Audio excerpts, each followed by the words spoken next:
I don't know what's going on. Charlie did not know when to shut up, and that ended up getting him in trouble and probably led to the end of his company.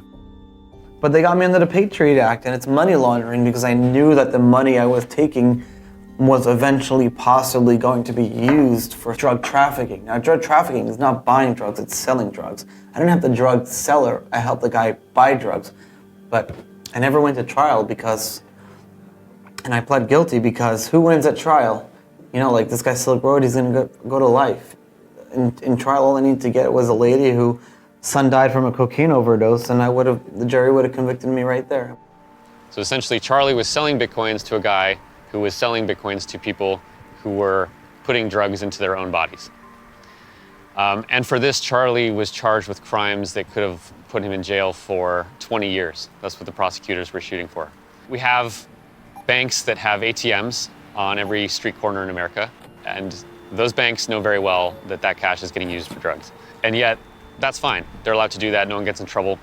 But Charlie sells Bitcoin to a guy who sells Bitcoin to someone who uses drugs, and he goes to jail. He was an entrepreneur that started building this industry, built services that people found useful, when bankers almost destroyed the world economy, and none of them got in trouble whatsoever. And here we have this 23-year-old kid, he goes to jail because he started building an alternative